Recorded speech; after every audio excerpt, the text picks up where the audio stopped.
Hi guys, already day 2 in our Boracay. Hindi na nakapag-vlog kahapon kasi ngayon ko lang naisip. Magbabay kami ngayon. Here's the outfit. Cycling shorts but make it fashion. So, pang swimming na yan din. Sabi ko na, kaya hindi ko sinasabi sa may robot. What a great introduction! O parang nahigit lang namin sa bahay. Parang pupunta lang siya sa beach. Basic grade lang.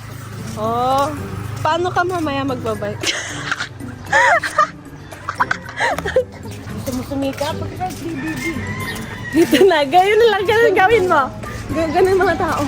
Ganyan. Nakakita kasi kami ng kwek-kwek kahapon gusto si Tindero. Sabi niya. Hindi, naman muna. Oh. Diba may street food pala dito? Hapo sabi niya. It's just 5:30 guys and nakahanap na kami ng Bukyo. Nandito kami sa may dulo ng Happiness Hostel kasi walang pumapasok ng mga tricycle doon. Punta na kami station siya guys. Kasi ate anong tawag sa pupuntahan natin? Ano? Pupunta na kami sa bike station siya. So nakasakay kami dito sa tricycle. So that ganito ang mga tricycle oh. Ganyan dapat umupo.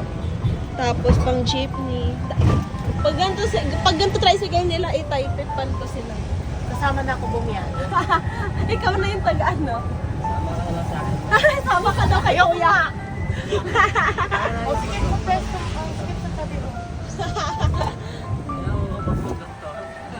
Dahil isang araw lang. 30-70. Ang anahatian. Sa'yo yung 70. We are now here. May maiwan o wala? Wala pa. Thank you pa. Hala, naka-ready na yung bike namin. So, ang aming agenda for today is magbabike kami sa buong.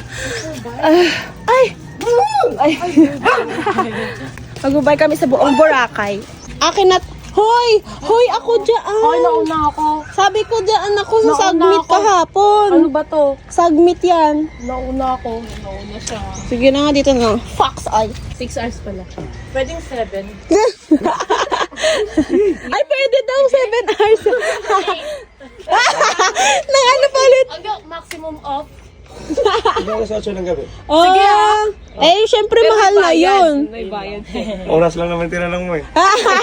Kami nag-rent ng bike, guys. Isla Ciclista Bike Rental. Nahanap lang siya ni ate dito. Ay, mountain bike. Gabi guys, first time kong mag-mountain bike. Ito lang kasi yung pwedeng rentahan, kaya ito lang gamitin. Pero ang syala niya, kasi naka-Diori siya. Tapos, full suspension. Tapos, Fox ay yung ginagamit ko. Si Ate Trek yung ginagamit niyang bike.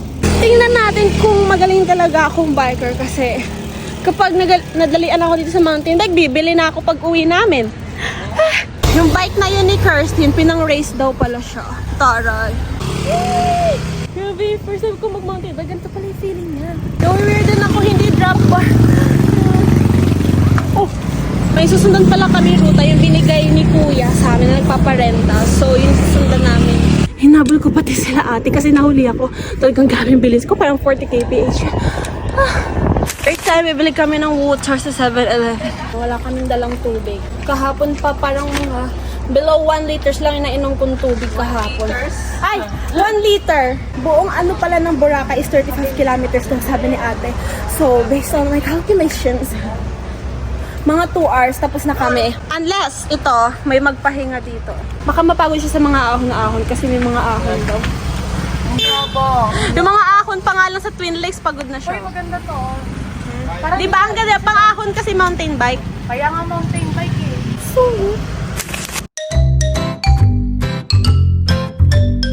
guys, may nakita kaming tourist spot dito habang nagbabike kami. So, nag-stop muna kami. Ito yung mga kasama sa inland tour dito sa Boracay. Ito yung mangrove. Ito yung mangrove dito. Malungkot siya. Hindi siya sobrang laki, guys. Basta may mga mangrove silang tinanim dito. Ay, hanggang doon pa pala. Tapos ito yung picture area. Kaya mo mag-swimming sa ganito. Grabe, nakakatakot yung roots nila. Alam nyo ba, guys? Nalaman ko lang sa Palawan na may babae at lalaking mangrove. O sige, ano yung babae? Ang babae, bilugan yung leaves. Ang lalaki. Ito ang lalaki kasi patusok siya. So, ayun lang. So, Or pinagbaliktad niya, guys. or di niya sure. Wow, saan na naman kami napunta, guys? Look at the, may running train. Nasa, Nasa Bulabog kami park, guys. So, hindi siya yung mismo Station 1, Station 2, Station 3. Ito siya. It's the underdeveloped one. Ganito siguro itsura ng Boracay dati. Nung hindi pa siya civilized ng mga human beings. Hindi nga lang siya kasing ganda nung sand dun sa kabila. Maganda din. Ay, ang lamig ng tubig! Maganda din siya. Ang sarap siguro mag-swimming dito.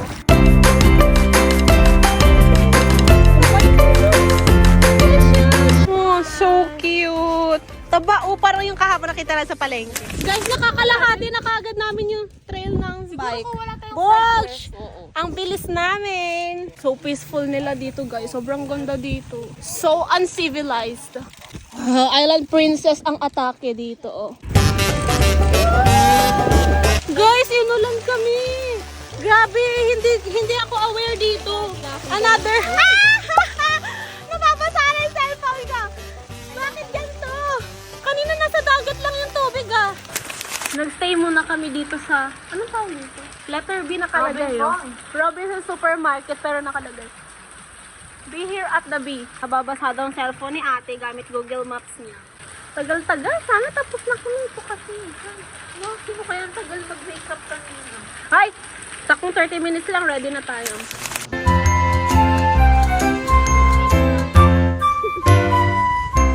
Nandito kami sa may ilig-iligan pero parang mali yung pinuntahan namin kasi private property. Kaya nagtatanong dyan si ate. Wrong turn! Guys, we're now at Iligan-Ligan Beaches. Tapat pala siya ng Kaaya Resort. Walang katao-tao dito.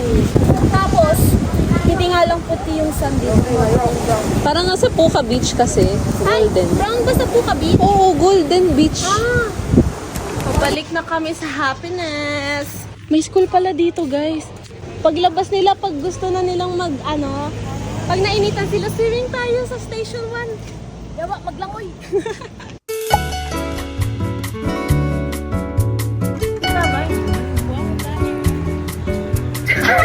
Swimming here. Tapos na kami mag-picture-picture dun kanina. Bawat sulok talaga dito, Instagrammable siya. Busy na siya ano ang chan mo? Busy na siya mag-edit. Kaya, matagal siya mamili tapos ang story niya lang, isa lang. Ganyan siya katagal. Ang dami niya ipapasend sa akin sa airdrop. Dalawa, isa lang ang ipopost niya. Not everything is meant to be posted. Guys, ito pala yung area namin dito sa pinakataas nila. Parang kami lang yung andito. Kasi parang wala talagang lumalabas na may mga gamit namin. Sa amin na tong lugar na to kung hindi nyo alam. Room tour! When you open, ayan, kitang-kita ang mga nakasabit na damit ni ate. Tapos ay, si ate tulog. Tapos ito yung working table. Dito nag-work si ate. So pwede kayong mag-work dyan. May sila dito. May morgue. Meron din pala. Meron din sila cadaver, guys.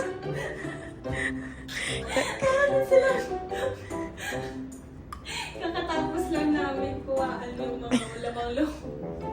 Kasi student pa lang kami, guys, eh. Tapos ito yung main bedroom. Sobrang linis. Ayan naman. Talaga yung... Makikita niyo kung sino ang nakahiga dito. At sino yung malinis dito sa kabila. Grabe, ang kalat niya. Guys, panoorin yung paliguan ng Oo. Maliligo siya kasi hindi siya nagsha-shampoo. So guys, meron din palang salon area dito. Ma'am, paano na lang po ng buhok ninyo? Takpan mo na. Natatawa kasi. Diba mo? Puro oil na yung buhok mo. Oo nga. So, we are now going for lunch. The outfit. The outfit. Pare-parehas kami. Ate, humarap ka. The outfit. Ang daming tao. Pang-pito. Ang ganda ng It's very blue.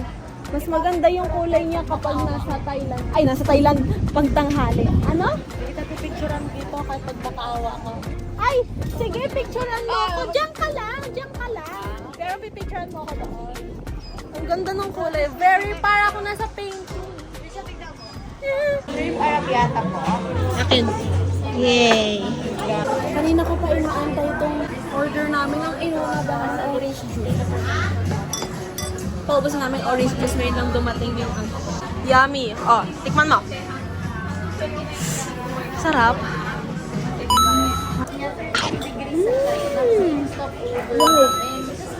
Sarap. Sarap niyo. Tikman mo. 100% recommend. We're now going to Two Seasons kasi doon kami mag-dinner para sa birthday dinner ni Mama. Ang aga namin pipila kasi sabi ni ate, nag-change outfit na kami for Mama's birthday because, ilan ka na si Mama? Ang quiet zone. Quiet zone. Pumunta kami dito kasi mag-book kami ng birthday dinner ni Mama kasi may seat na yun. Grabe, sobrang low tide. Parang hindi naman ganito kahapon. Ayan, may sandbar. Ito yung sandbar na tinatanong mo kanina. Yan pala yun. Medyo onti lang yung tao ngayon kasi nasa mga mayayamang park na dito. Ay, pang house guest lang daw yan. Sa lingkit-kit lang tayo. Bakit alam ba nilang ang tayo? Habang inaantay namin sila Mama, magpipicture muna kami. Save the time and effort. Grabe pa guys, parang pulbo yung sand niya talaga. Diba? Kita pa yung number. Kita pa, may crop. Ayan pa. Sobrang nipis nung... Ay, sobrang pino. Parang powder na siya ng Johnson. Kayo, Maldives. Kami bura. Tama. Wala lang pang kami pang Maldives. Pang Maldives. Hala, ang ganda. Ang galing oh. Pinutol dito. Kasi ito yung bagong ano. May sandbar.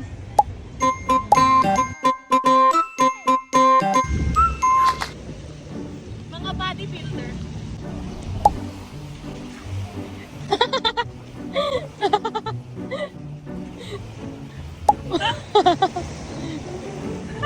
Ikaw naman bodybuilder.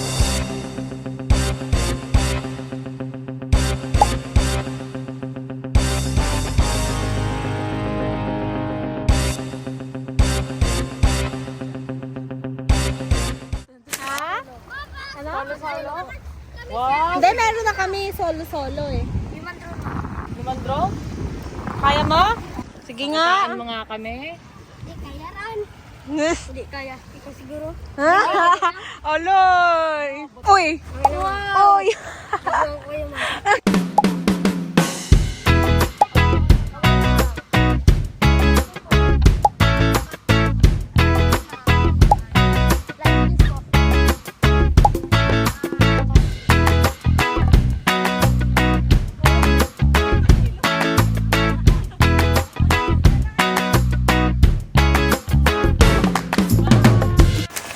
Kahit nung nakaraan, ganito din kababaw to. Sa Station 3 talaga yung malalim. Kaya siguro nandun lahat. Oh, ito na, hakba din ha.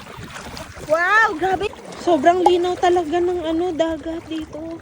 Niyayuman drone kami ng mga bata kanina, nasi-stress sila. Huwag kayong magulo, ma'am. Hindi, wag gumalaw kasi pinapakaway kami. Tapos ganun kami. Ay, nagbabanggaan kami. Wag kayo magalaw, ma'am. Diyan lang kayo, magkaway-kaway lang ba? Tapos ganon. Pati mga bata gumigive up sa amin. We're now back at our outfit. Kasi nandito na sila Mama. Kakain na kami sobrang aga. Merienda to eh. Yung dinner namin merienda. Happy birthday, Mama! Happy birthday, Mama! Happy birthday, Mama! Happy birthday, Mama!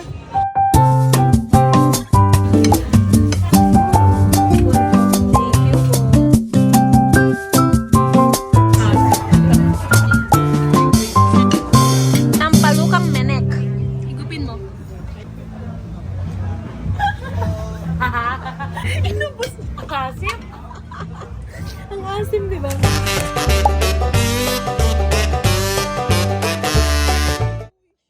we are on the quest para maghanap ng massage station dito. Kasi dapat pupunta kami in D-Mall. Pero, 350 lang daw sabi nung staff dun sa Happiness. Kaya, let's see. Kasi swimming kami pero hanapin namin kung totoo yung massage. Ang dami palang mga tagong hotel dito. Parang mas malaki sila kaysa sa Happiness. Okay na po. Pati niya, ate ka nung included sa trip. Combination massage. Hanap na namin siya. Yay! So, naka-schedule na kami ng 10:30 kahit di pa alam ni ate. We're so upgraded. We're gonna... She's so upgraded, guys. Hindi! We're so upgraded kasi magpapamassage tayo dito sa Boracay. Kaya Hindi na sa nga. Park Lane. We are now on our way to our massage.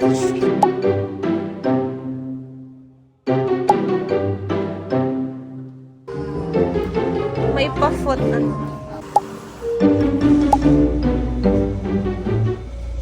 Guys, we are now back at our hotel room and grabe. Sobrang sarap niya. Lalo na kasi aloe vera yun. Lalo na kasi aloe vera yung pinahid-pahid sa akin. Talaga, grabe ang smooth niya. Hindi siya ma-oily. So, hindi ako problema na ma-oily yung skin ko. Pag wala kaming bedsheet na masistain dyan. Sobrang sarap niya. 3 kaming nakatulog talaga kami. Pipikit pa lang sana ulit ako. Tapos sabi, tapos na pala. Ganun siya kasarap. Ano, recommended yung hele massage dito. Buti lang sinabi sa amin yun ng staff. 450 lang yun May aloe vera. Ginamit talaga nila yung tub doon. So, I'm gonna go back inside the room na. Tapos matutulog na ako. Grabe, inantok talaga ako. Nahilo na nga ako sa antok.